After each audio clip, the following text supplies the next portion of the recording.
जय भीम, जय भारत, जय संविधान, जय मंडल, जय जोहार। और पाली के बाद अब जालौर में जो प्रकरण चल रहा है उसको लेके आज मैं लाइव। एक अच्छा अनुभव है, कुछ सीखने को है और सोचा कि वो आप लोग साथियों के साथ शेयर किया जाए, क्योंकि बहुत इंपॉर्टेंट है। जीवन में आपको सीखने को मिलता है तो जो आप सीखते हैं भविष्य में वो आपके काम आता है। सर्वप्रथम तो बहुजन समाज में समय समय पर जन्मे सभी संतों, गुरुओं, महापुरुषों को नमन करता हूं। मेरी स्क्रीन पे आज दो फोटो हैं। दाहिनी तरफ ऊपर इंद्र कुमार मेघवाल की है जो 9 साल के थे, और नीचे जितेंद्र कुमार मेघवाल की है जो एक नौजवान थे।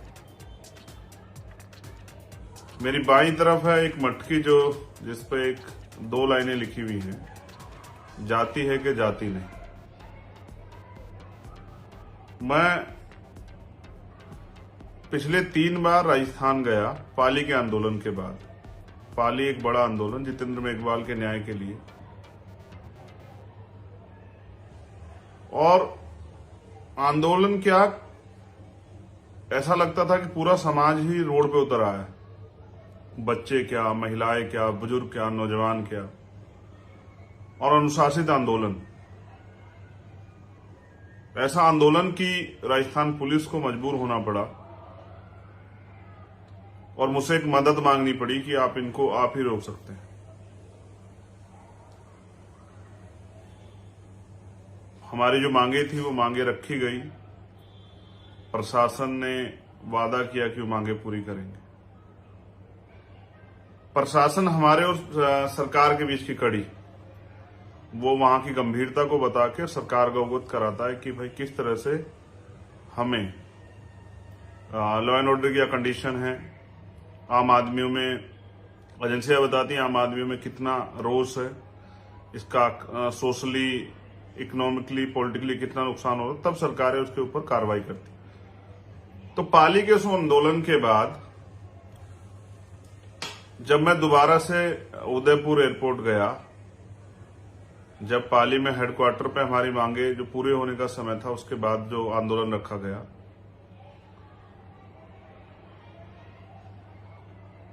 मुझे उदयपुर एयरपोर्ट पे रोक दिया गया और मुझे बताया गया डीएम एसएसपी ने आके कि भाई वहां धारा 144 लगी हुई है, आप नहीं जा सकते, लॉ एंड ऑर्डर बिगड़ जाएगा, इसलिए धारा 144, 4 लोग इकट्ठे नहीं हो सकते हैं। भीम आर्मी, आजाद समाज पार्टी और अन्य जो बहुजन संगठन हैं, उनके हजारों लोग गिरफ्तार किए गए। मैंने भी हालात को समझा और मैं वापस चला आया, क्योंकि मेरे साथ जो साथी गए थे उनकी सरकार के लोगों से बात हुई। उन्होंने विश्वास दिलाया सरकार के लोगों ने कि हम इन मांगों को कंसिडर करेंगे, पूरा करेंगे बहुत जल्द। मैं वापस आ गया, लेकिन अगले दिन मैंने वहां का अखबार पढ़ा। उसमें लिखा होता है कि पाली डिस्ट्रिक्ट हेडक्वार्टर पे 5000 स्वयं सेवकों का पथ संचलन हुआ, यानी कि 5000 आरएसएस के स्वयं सेवक पथ संचलन करते हैं। फिर मैं दोबारा गया जब 17 तारीख को इंद्र कुमार मेघवाल के परिवार से मिलने के लिए, तब मुझे पूरे दिन 4-6 घंटे बिठा के रखा गया। उसके बाद बिना बताए जबरन जो है पुलिस मुझे 10 घंटे का सफर करा के दिल्ली ले जाती, क्योंकि मैं अपने कमिटमेंट पे खरा उतरने के लिए लड़ता हूं। तो मैंने अगले दिन, वो मुझे छोड़ के नहीं गए, मैंने फिर तुरंत टिकट कराए। फिर मैं वापस जोधपुर चला गया। प्रशासन को, पुलिस को खबर थी, उन्होंने मुझे फिर डिटेन कर लिया और कल शाम तक मैं बैठा रहा 7:30 बजे। परसों भी जब मैं बैठा था तो मैंने अपनी टीम से कहा, जो हमारे पदाधिकारी वहां सीनियर लोग हैं, कि भाई आप प्रशासन से बात कर लो, हमारी मांग है कि हम सिर्फ वहां जाना चाहते हैं। 5 लोग भी हमारा प्रतिनिधिमंडल भेजना चाहें, हम उसमें भी जाने को तैयार है। सिंगल आदमी को भेजना चाहें उसमें भी तैयार है, लेकिन मैं अपने परिवार के पास जाके उसके दुख दर्द को सुनना चाहता हूं। वही बात में आके पूरे समाज और दुनिया में जो वंचित वर्ग के लोग रहते हैं, जो इस आंदोलन से जुड़े हुए हैं, जो चाहते हैं कि समता, समानता, बंधुत्व, भाईचारा लागू हो, उन तक पहुंचाना चाहता हूं। वो लोग मुझसे पूछते हैं। कल भी ऐसी वार्ता हुई और जब मैंने 7:30 बजे देखा कि पुलिस एक रुख बना के बैठी है कि वो मुझे नहीं जाने देगी, तो वहां के जो हमारे प्रदेश के पदाधिकारी, उन्होंने प्रशासन से वार्ता की और वार्ता ये हुई कि हम एक प्रतिनिधि मंडल भेज सकते हैं लेकिन चंद्रशेखर आजाद को जाने नहीं देंगे। वो प्रतिनिधि मंडल गया इस शर्त पे कि जो आज का कार्यक्रम है वो स्थगित कर दिया जाए। जो आज का धरना, जैसे हमारी टीम सड़क पर बैठी है, कहीं जाम लगे हुए हैं, लोग बड़ी संख्या में हैं, उसको कैंसिल कर दिया जाए। तो कल का कार्यक्रम स्थगित किया गया। आंदोलन तो अभी लगातार जारी रहेगा। मैं वापस दिल्ली आया, लेकिन मैं आम बात जो करता हूं वो ये है कि जब हम ये सुनते हैं कि किसी स्टेट में एंटी बीजेपी गवर्नमेंट, यानी कि बीजेपी से अदर्स कोई गवर्नमेंट है, तो हम ये महसूस करते हैं कि वो गवर्नमेंट जैसे अभी राजस्थान में है, पंजाब में है, दिल्ली में है, बिहार में है, तमिलनाडु में है, तेलंगाना में है, आंध्रा में है, कुछ दिन पहले महाराष्ट्र में थी। तो हम ये महसूस करते हैं कि वहां जो शोषित वर्ग है, जो आरएसएस का एजेंडा है, वहां कामयाब नहीं होगा। वहां वो शोषित वर्ग पर अन्याय कम होगा, वहां न्याय मिल जाएगा। ऐसी तस्वीर हम राजस्थान के विषय में भी कुछ दिन पहले सोचते थे, लेकिन तस्वीर उसके बिल्कुल उलट है। जैसा मैंने कहा कि पाली के आंदोलन के बाद वो जो लाखों लोग उस दिन सड़कों पे उतरे, उसके बाद 3 बार मैं राजस्थान गया। एक तो मैं भूल ही गया बताना कुछ, एक बार और गया मैं सीएचए के आंदोलन में। उस दिन मुझे रात को होटल से अरेस्ट किया गया। ये ऐसा व्यवहार तो समझिए बीजेपी की सरकारों में भी जिस तरह का व्यवहार होता, वैसे ही सेम व्यवहार। होटल से रात को सोते को उठा के थाने में ले जाएगा, वहां से जेल भेज देगा 4 दिन। ये 4 बार का मेरा एक अच्छा एक्सपीरियंस रहा राजस्थान को लेकर। फिर ये समझ में आया, मैं भी 2 दिन से सोच रहा था वहां बैठे हुए कि भाई आखिर है क्या, मैं ही क्यों नहीं जा सकता, आखिर ऐसा कारण क्या है। पूरी बात मेरी समझ में ये आई कि पाली के आंदोलन के बाद सरकार को एहसास हुआ कि चंद्रशेखर को आंदोलन में नहीं आने देना, उसको आंदोलन के बीच में नहीं जाने देना है। आप ये महसूस कीजिए, जिस प्रदेश में इतनी बड़ी घटना हो और पूरे देश में उसका आक्रोश हो, दुनिया में रहने वाले लोग अपनी अपनी बात रख के बात कह रहे हों कि भाई ये बहुत गलत हुआ, आज भी छुआछूत है। आप महसूस कीजिए वहां के मुख्यमंत्री कितनी आसानी से गुजरात का दौरा कर रहे हैं, और जब उनसे पूछा जाता कहा साधारण सी घटना है। तो मैंने 2 दिन ये सोचा कि मुझे रोका क्यों गया, तो रोका इसलिए गया कि सामंतियों को खुश करना है। जब दबी आवाज में मैंने प्रशासन के अधिकारियों से बात की तो मैंने उनसे पूछा, नाम ना बताने की शर्त पे मुझसे ये कहते हैं कि ऊपर से आदेश है, सब जा सकते हैं, वहां विपक्ष के लोग जा, सत्ता विपक्ष के लोग जा सकते हैं, अन्य दलों के लोग जा सकते हैं, सब जा सकते हैं, सबका प्रतिनिधिमंडल जा सकता है। लेकिन मैंने कल ये मांग रखी कि मैं अकेला भी, क्योंकि मैं दोबारा गया था, मुझे उम्मीद थी जैसे हाथरस में एक और बार कांग्रेस के शीर्ष नेता गए, उनको रोक दिया गया, दूसरी बार गए तो 5 लोगों की परमिशन मिल गई। तो मुझे लगा कि कांग्रेस और राजस्थान सरकार तो और लोकतांत्रिक होनी चाहिए, तो वो कम से कम मुझे अकेले को जाने की परमिशन तो देगी। लेकिन उन्होंने अधिकारियों ने दबी आवाज में मुझे बताया कि भाई ऊपर से आदेश है कि चंद्रशेखर को नहीं जाने देना। उसका कारण, वो कारण मैं आपके सामने रखना चाहता हूं। पश्चिम राजस्थान जो सामंतवाद का और छुआछूत का गढ़, मैं एक एक टॉपिक को बिल्कुल आसानी से आपको बताऊंगा जो मैंने महसूस किया 2 दिन में। मैं चाहता तो विद्रोही हो सकता था और कार्यकर्ताओं को आक्रोशित होने के लिए कह सकता था, लेकिन मैं एक संवैधानिक लड़ाई को लड़ रहा हूं। इसलिए मैंने कार्यकर्ताओं से अपील की कि किसी आम आदमी को परेशानी ना हो, इसलिए रोड जाम खोल दीजिए,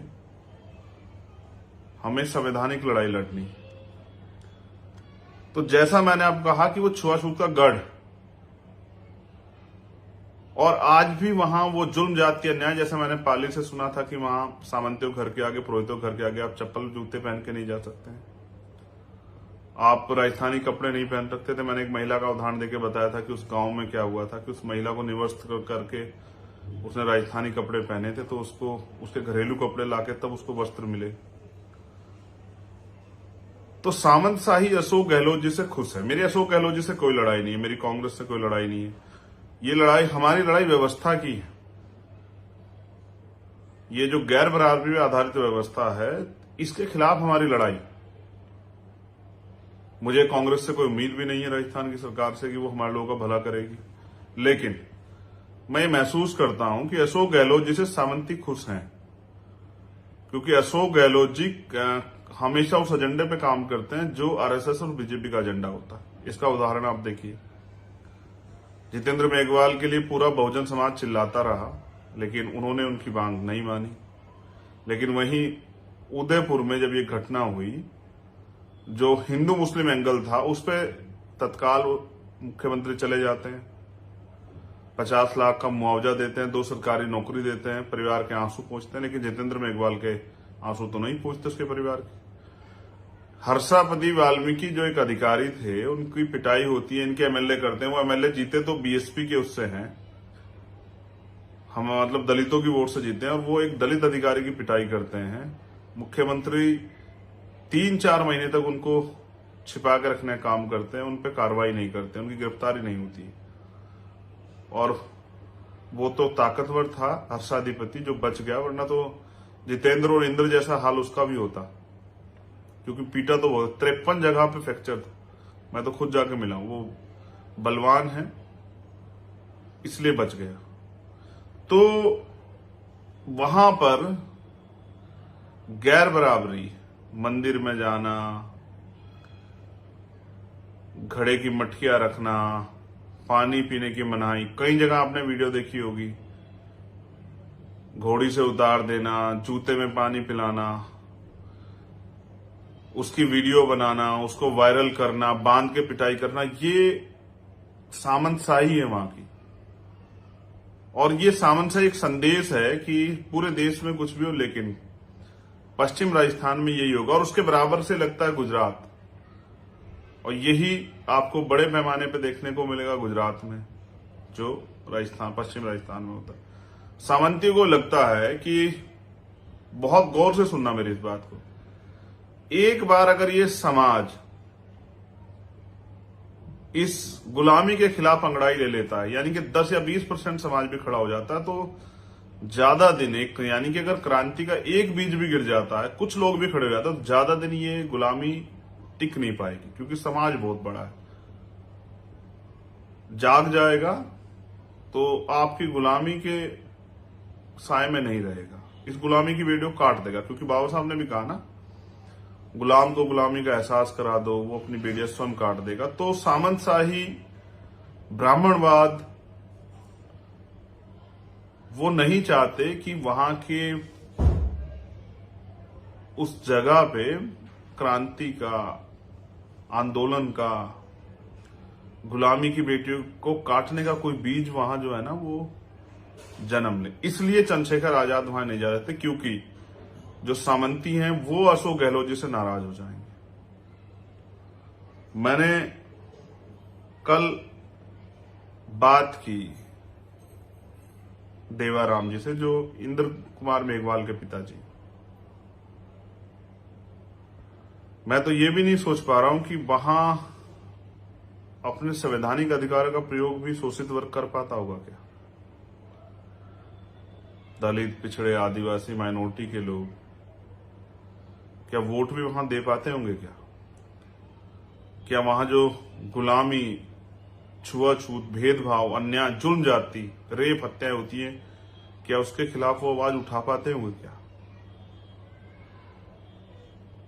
तो मैंने जब कल देवाराम जी से बात की, उनकी एक ही मांग थी कि भाई आप आ जाओ। उनको पता है कि मेरे हाथ में बहुत बड़ी ताकत नहीं है, कि मैं बहुत कुछ, कलम की ताकत मेरे पास है, लेकिन वो ये मानते हैं कि अगर मैं वहां जाऊंगा और मैं वहां जाके उस अन्याय को देखूंगा, तो शायद मैं उस जगह के लिए और मजबूती से लड़ूंगा। इसलिए वो चाहते हैं कि चंद्रशेखर आजाद वहां आ जाए। उनकी एक ही मांग थी कि अभी भी रात को 1-1:15 बजे हम 500 लोग बैठे हैं आपके इंतजार में, लेकिन सरकार का एक ही मत था कि चंद्रशेखर नहीं जाएंगे। देखो, अगर मैं गैर जिम्मेदारी पे आता तो मैं किसी भी रास्ते से वहां जा सकता था, क्योंकि मैं संविधान को मानने वाला और एक जिम्मेदार व्यक्ति हूं, अनुशासित और कैडराइज व्यक्ति। इसलिए मैंने ये रास्ता अपनाया और मुझे उम्मीद थी कि औरों को लोकतंत्र सिखाने वाली कांग्रेस पार्टी और उनके नेता मेरे दर्द को समझेंगे कि जब वहां सब जा सकते हैं तो चंद्रशेखर आजाद क्यों नहीं जा सकता।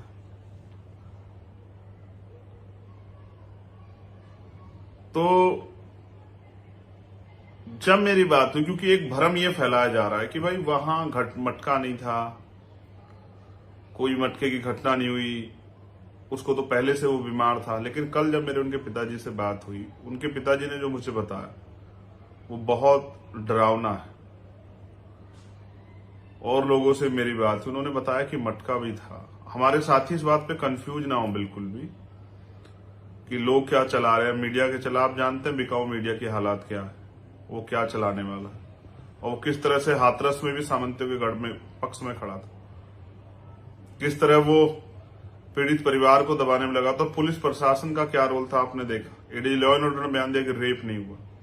ये तो आप लोग लड़े जो हाथरस में अन्याय पे के खिलाफ हमारी लड़ाई मजबूत हो। तो जब मैंने उसके पिताजी से पूछा तो उन्होंने बताया कि वहां घड़ा भी था। उसने घर आके बताया भी अपनी मम्मी को कि उसने आज ऐसे पानी पी लिया मास्टर जी के मटके से, इसलिए उन्होंने पिटाई की। वो पिटाई भी ऐसी जिसकी चोट जो है वो लगी तो अंदरूनी थी, लेकिन वो ज्यादा अंदरूनी रही नहीं। फिर उन्होंने मुझे ये भी बताया कि सत्ता के संरक्षण में यहां आसपास कुछ डॉक्टरों से पर्चे बनवाए जा रहे हैं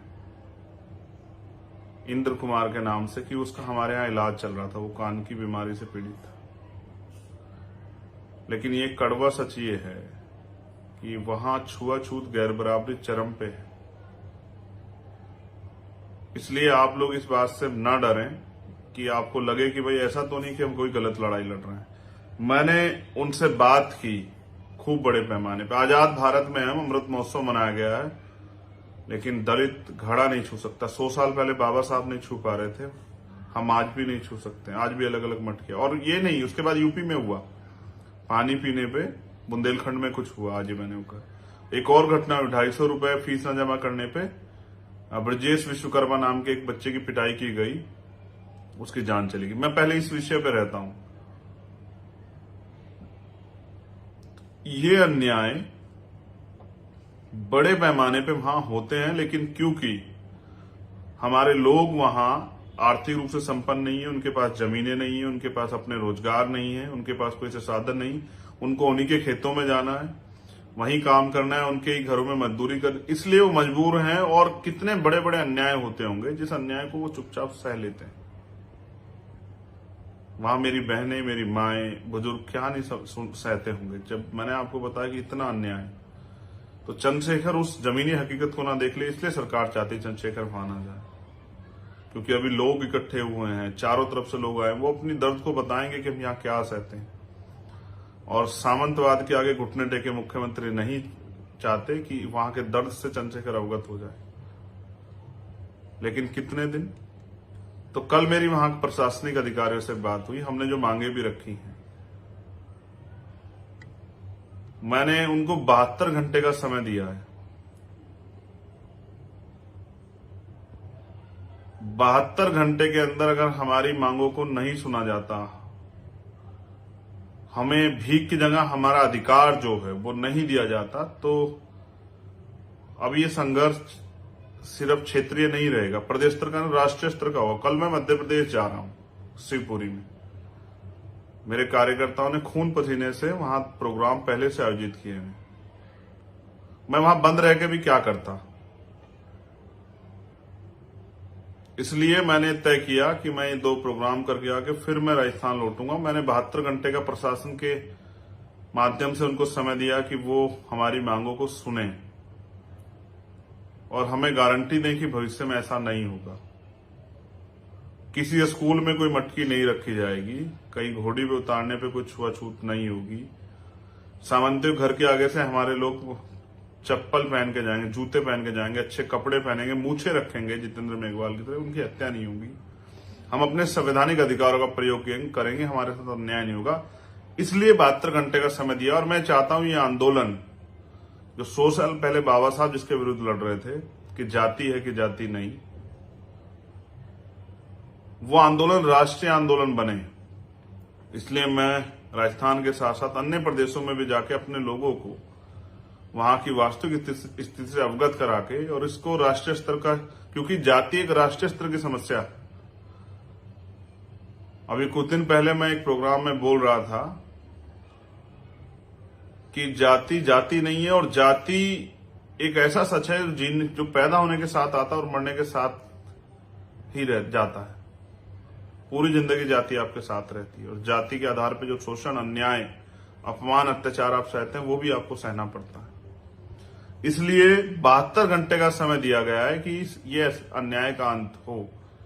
लेकिन मुझे आपसे भी कहना है, मैं सरकार की जेल से नहीं डरता हूं। मैं 4 दिन जेल में रहा, मैं नहीं डरा, न मैंने घुटने नहीं टेके। मैं डिटेंशन से भी नहीं डरता हूं, डिटेन रखा गया 2-2 बार नजरबंद, मैं सभी नहीं डरता हूं। और मैं चैलेंज कर रहा हूं मुख्यमंत्री जी को, क्यों मुझे जेल भेज दें, लेकिन इस बार मैं इतना समय निकाल के आऊंगा कि मैं वहां से वापस नहीं लौटूंगा। ये दर्द इसलिए कि ये आंदोलन होना चाहिए, ये बहुत जरूरी आंदोलन। जब तक हमारी मांगे पूरी नहीं होती आंदोलन होना चाहिए। लेकिन मैं आपसे भी कहना चाहता हूं, आज कल जितेंद्र के साथ हुआ, अशोक मेघवाल के साथ हुआ, आज जितेंद्र के साथ, इंद्र के साथ हुआ, उससे पहले हर्षाधिपति के साथ हुआ। कितने आंदोलन में आऊंगा मैं राजस्थान?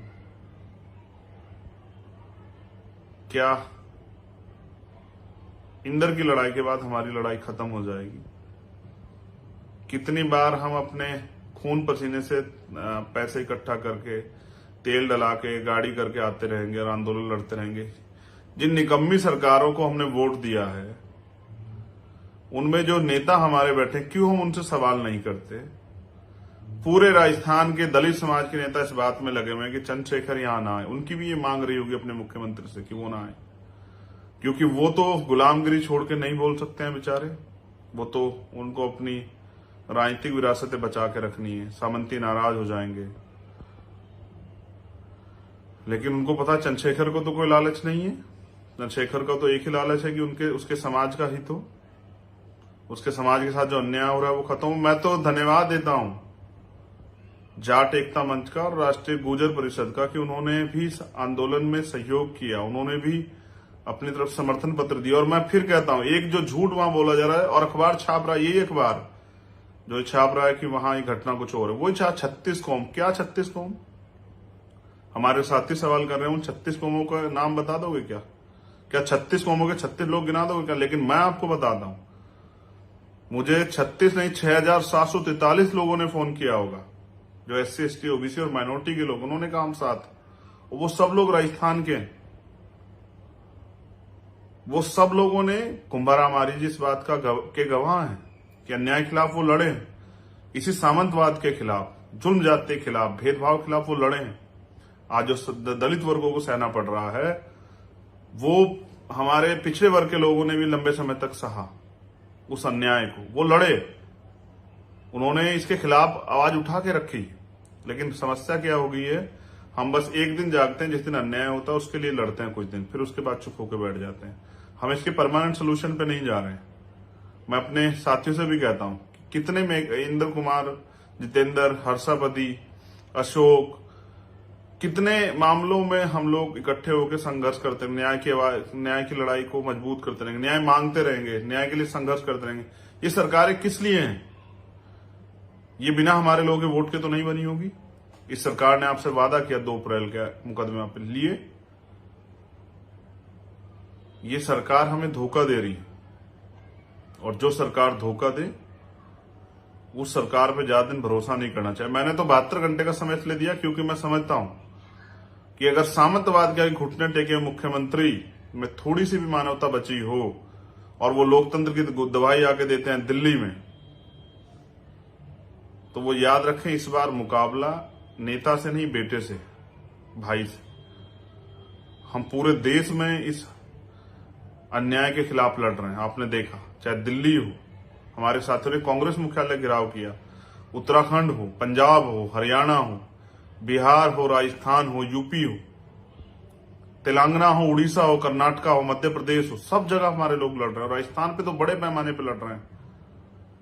लेकिन आप ये भी महसूस करो कि बहुजनों के इतने आवाज को, इतने दर्द को, इतने रोने चिल्लाने को भी अशोक गहलोत जी नहीं सुन रहे हैं। और सामंतियों के बिना कुछ किए देखिए उनकी पंचायतें हो रही है, जैसे हाथरस में होती है ऐसे उनकी वहां पंचायतें हो रही है। वो पंचायतें क्या बिना सरकार की परमिशन के हो रही है? अगर धारा 144 है तो पंचायतें कैसे हो रही? क्या बिना सरकार की परमिशन के, बिना सरकार की मदद के हो रही है? तो नहीं।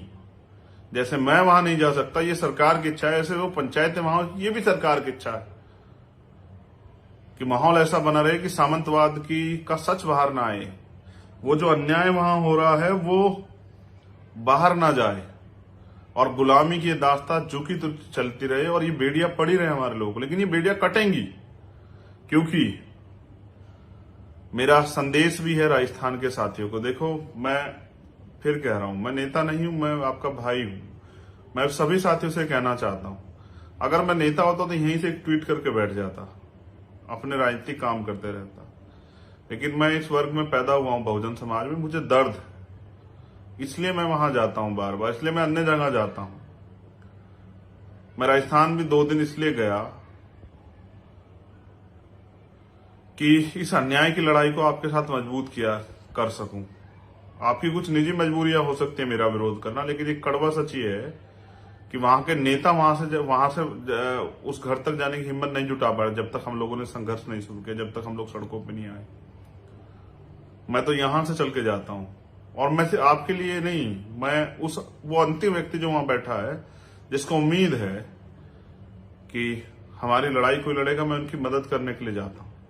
मैं आपसे भी ये कहूंगा कि अगर आप ये सोच रहे हैं कि आपने अच्छे कपड़े पहने हैं, आप आजाद हैं, तो पूरा समाज आजाद नहीं है। आप जाके देखिए पश्चिम राजस्थान में।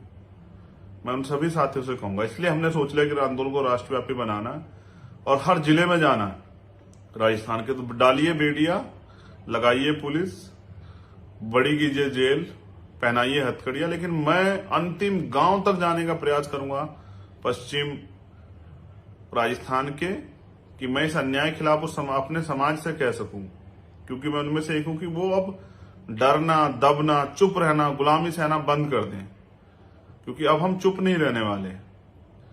आप देखो, ये घटनाएं रोज होती हैं, लेकिन इतना बड़ा आंदोलन, पूरे देश स्तरीय आंदोलन, इसका मतलब समाज जाग रहा है। तो मैं राजस्थान के अपने एक एक कार्यकर्ता को, पदाधिकारियों को, भीम आर्मी आजाद समाज पार्टी को संदेश देता हूं कि सिर्फ 18 तारीख का प्रोग्राम स्थगित हुआ था कार्यक्रम, मैं बहुत जल्द वापस लौटूंगा। लेकिन आप भी जान लो, गुलामी की बेड़ियां काटने के लिए, यानी कि स्वाभिमान का जीवन जीने के लिए, यानी कि आजादी के लिए, बाबा साहब अम्बेडकर ने भी संदेश दिया कि जिस कौम में कुर्बानी के बकरे तैयार नहीं होते, वो कौम कभी आजादी और अधिकार प्राप्त नहीं करती। यानी कि अगर गुलामी की बेड़ियां काटनी है, स्वाभिमान सम्मान का जीवन जीना है, तो उसकी कीमत चुकानी पड़ेगी। और राजस्थान तो हमेशा से क्रांति की जननी रही है। वहां गुर्जर समाज ने आरक्षण के लिए 75 भाइयों को एक दिन खोया। कुंभाराम आर्य जी लड़े। तमाम ऐसे उदाहरण हैं जो वहां अन्याय के खिलाफ लड़े। और वहां मैंने कहा ना, हर SC ST OBC माइनॉरिटी के सब लोग परेशान है सामंतशाही से। इसलिए हमें उन सबको विश्वास दिलाना पड़ेगा और उनकी सबकी लड़ाई लड़नी पड़ेगी। लेकिन उससे भी बड़ी बात जो मैं आज आपको संदेश दे रहा हूं, हमें यह आंदोलन तो लड़ना है, लेकिन हमें यह भी तैयारी करनी कि और किसी इंद्र मेघवाल के साथ ऐसा ना हो, किसी और अन्य शोषित वर्ग के व्यक्ति के साथ ऐसा ना हो, किसी बच्चे के साथ ऐसा ना हो। तो राजस्थान में जो गैर बराबरी की मटकियां रखी हैं, उनको फोड़ना पड़ेगा, उनको तोड़ना पड़ेगा, उनका नाश करना पड़ेगा। तो मेरा ये संदेश है आपको, राजस्थान के मेरे साथियों, अगर स्वाभिमान सम्मान का जीवन जीना चाहते हो तो तय करो आज कि मान उसे देंगे जो आपको मान देगा। यानी कि अगर जो आपकी इज्जत करेगा, आपको इज्जत देगा, तो हम उसकी इज्जत करेंगे। दान हम उसे देंगे। बहुत दिन हो गए आपको मंदिरों में दान देते हुए, धार्मिक स्थलों पे ध्यान देते। अब हम अगर दान देंगे तो किसी अहंकारी सामंती के स्कूल में हमारे बच्चे ना पढ़े, तो हम स्कूल कॉलेजों को दान देंगे कि हमारे खुद के इंस्टीट्यूशन खड़े हों, स्कूल कॉलेज खड़े हों, कि हमारे बच्चे बिना किसी डर के वहां पढ़ सकें।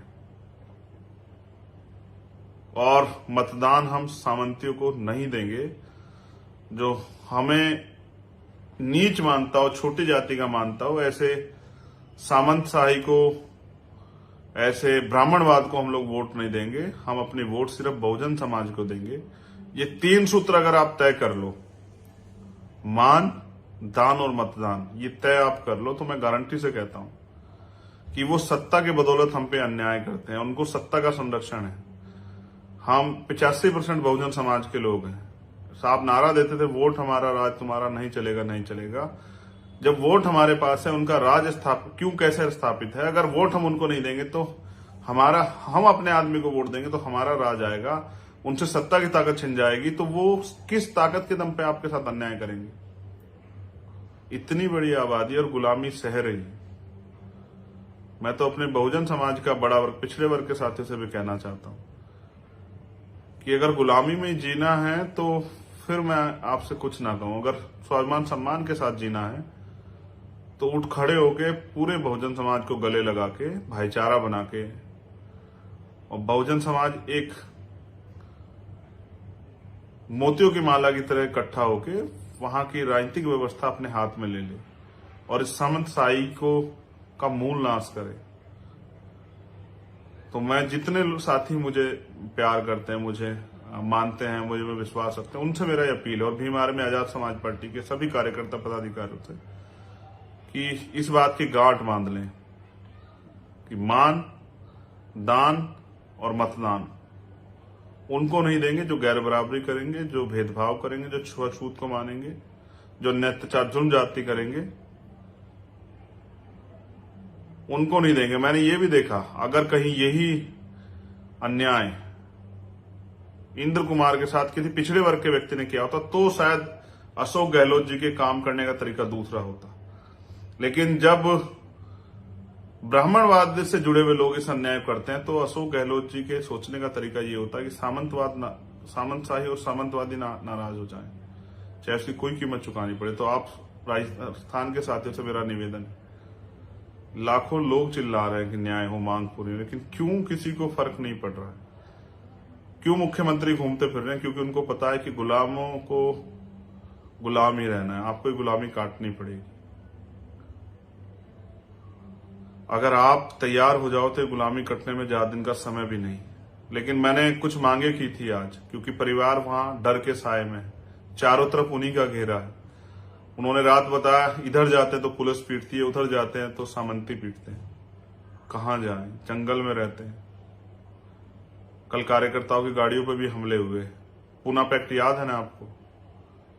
बाबा साहब नहीं चाहते थे पूना पैक्ट हो, लेकिन बाबा साहब ने रोते हुए पूना पैक्ट किया। बहुत सारी बातें जो जब मैं राजस्थान आऊंगा आप लोगों के बीच रखूंगा। लेकिन मैंने मांग रखी है, क्योंकि मेरे उनके पिताजी से बात हुई और उन्होंने जो मुझे बताया पूरी जिम्मेदारी से, इसलिए मैंने सीबीआई जांच की मांग रखी कि मुख्यमंत्री सीबीआई जांच कराएं, जो दूध का दूध और पानी का पानी हो जाए, न्यायपालिका की निगरानी में, और उस परिवार को वहां से निकाल के जिला मुख्यालय लाएं, वहां उसको आवास दें और उसकी सुरक्षा सुनिश्चित करें। क्योंकि डर के साए में न्याय कैसे होगा? रोज उनको वहां डराया जाएगा, रोज उन पे वहां हमले होंगे, थानों में रिपोर्ट नहीं लिखी जाएगी, लोग कुछ दिनों बाद भूल जाएंगे इंद्र के परिवार को, जाना बंद कर देंगे, जैसे जितेंद्र के परिवार को भूल गए, जैसे हर्षाधिपति के परिवार को भूल गए। हम लोग नहीं भूलेंगे। आखिरी जब तक न्याय नहीं होता, आखिरी दिन तक लड़ाई लड़ी जाएगी। इसलिए मैंने तय किया कि अब ज्यादा समय देके उस लड़ाई को लड़ना है, गांव तक पहुंचना है, हर जिले तक पहुंचना है। मैं राजस्थान के साथियों से भी ये अपील करूंगा, कमर कसें। इस जातिवाद का 75 साल हो गए हमें इन पे भरोसा करते कि सामंती इसको खत्म करेंगे, भेदभाव को। वो खत्म नहीं करना चाहते तो हमें करना चाहिए। हम 75 साल से उनके भरोसे, तो अब तो हमें अपने ऊपर भरोसा करना चाहिए। अब तो हमें बहुजन बनना चाहिए। अब तो हमें SC ST OBC माइनॉरिटी के लोगों को एकजुट होकर अपनी लड़ाई लड़नी चाहिए। आपको लगता है ये लोकतंत्र की हत्या करने वाली राजस्थान सरकार संविधान की रक्षा करेगी? ये शोषितों की रक्षा करेगी? नहीं।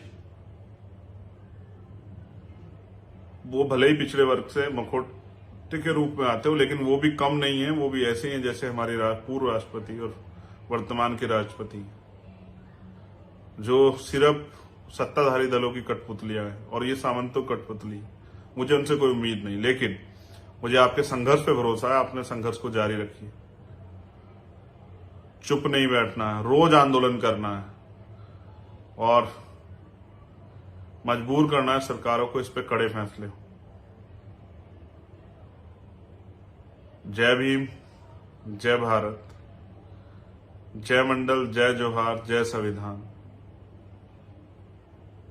और जिस मूल के साथ, जिस आधार के साथ, जिस विचार के साथ संविधान की स्थापना हुई कि समता, समानता, बंधुत्व, भाईचारा पैदा हो, सबको समान अवसर हो, सबको आजादी हो, एक ऐसा मुल्क जहां लोग आजादी से जी सके, जहां जातिगत घृणा ना हो, भेदभाव ना हो, छुआछूत ना हो, अंधविश्वास ना हो, पाखंडवाद ना हो, अन्याय अत्याचार ना हो, ऐसा मुल्क बनाने के लिए, ऐसा देश बनाने के लिए शोषितों को खड़ा होना पड़ेगा। मेरी अपील है राजस्थान के साथियों से। अब और कितने में इंद्र कुमार, जितेंद्र, हर्षापति की मौत का इंतजार करोगे? और कितने लोगों की जानों पे आंदोलन करोगे? खड़े हो जाओ, अपने समाज को जगाने का काम करो। ये बात अंतिम व्यक्तित्व को समझाने का काम करो, उनको वोट की वैल्यू समझाओ, अपनी राजनीतिक ताकत मजबूत करो, राजनीतिक ताकत और कानून बनाने की शक्ति अपने हाथ में लो और इस गुलामी की बेड़ियों को काट दो। वोट बाबा साहब आपको देके गए हैं, उनकी वोट को बेचना और निकम्मे झूठे लोगों को देना बंद करके अपने कर्मठ ईमानदार, अपने बीच के लोगों को देके गरीबों को भी ताकत देने का काम करो और फिर देखो कैसे आपके दिन बदलते हैं। जिस सत्ता के दम पे आज वो आपको कुचल रहे हैं, उसी सत्ता के दम पे आप इस दमन को रोक सकते हैं। मैं अपने दर्द को आपसे बयां कर सकता हूं। टीवी न्यूज चैनल के माध्यम से मैं उतनी बात कर पाता हूं जितनी समय होता, लेकिन यहां मैं आपसे खुल के बात कर लेता हूं। जब मैं आपके बीच जाता हूं तो अपने दर्द को बयां कर देता हूं आपसे।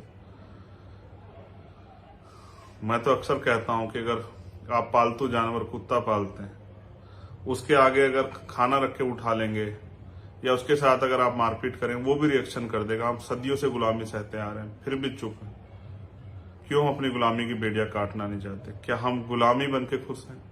क्या गुलामी हमें कचोटती नहीं है? क्या इसके खिलाफ हम संघर्ष नहीं करना चाहते? हमारे इतने अधिकारी कर्मचारी वहां सेवा में हैं, मजाल कोई हिम्मत जुटा पाए कि वो न्याय के साथ प्रत्यक्ष रूप से खड़ा हो जाए, अन्याय ना होने दे। मुझे आप पे भरोसा है राजस्थान के जिम्मेदार नौजवान साथियों, कि आप समाज के और मेरे दोनों के दर्द को समझ के संगठित होकर इस लड़ाई को लड़ोगे और ऐसे आंदोलन करोगे कि सरकार घुटने टेकने मजबूर हो जाए। 72 घंटे के बाद फिर मैं लौटूंगा, लेकिन इस बार लड़ाई लंबी चलने वाली है, क्योंकि लड़ाई इंद्र की नहीं है, इंद्र तो चला गया, जितेंद्र की नहीं, वो भी चला गया। लड़ाई मुआवजे की नहीं, लड़ाई है समानता की, कि हमें इंसान समझा जाए और हमारे साथ ये अन्याय बंद हो। लड़ाई है ये जो सामाजिक न्याय जिसकी बात करते हैं, ये जो अन्याय हुआ उसमें जब न्याय देने की बात आती तो फिर दोहरा मापदंड क्यों? तो मैं मुख्यमंत्री अशोक गहलोत जी उनसे भी कहना चाहता हूं, आप आईटी सेल के जरिए मुझे जरूर सुनेंगे। अगर आप वास्तविकता में उस परिवार को न्याय दिलाना चाहते हैं तो उनके साथ समान न्याय कीजिए, सीबीआई जांच कराइए, परिवार को सुरक्षा का माहौल दीजिए और उनको वहां से निकालिए। मैंने ये भी सोचा कि एक परिवार निकल आएगा, लेकिन जो लाखों परिवार है उनका क्या होगा? तो उनको भी जगाना पड़ेगा, उनको भी ताकत देनी पड़ेगी, वहीं क्रांति की मिसाल जगानी पड़ेगी।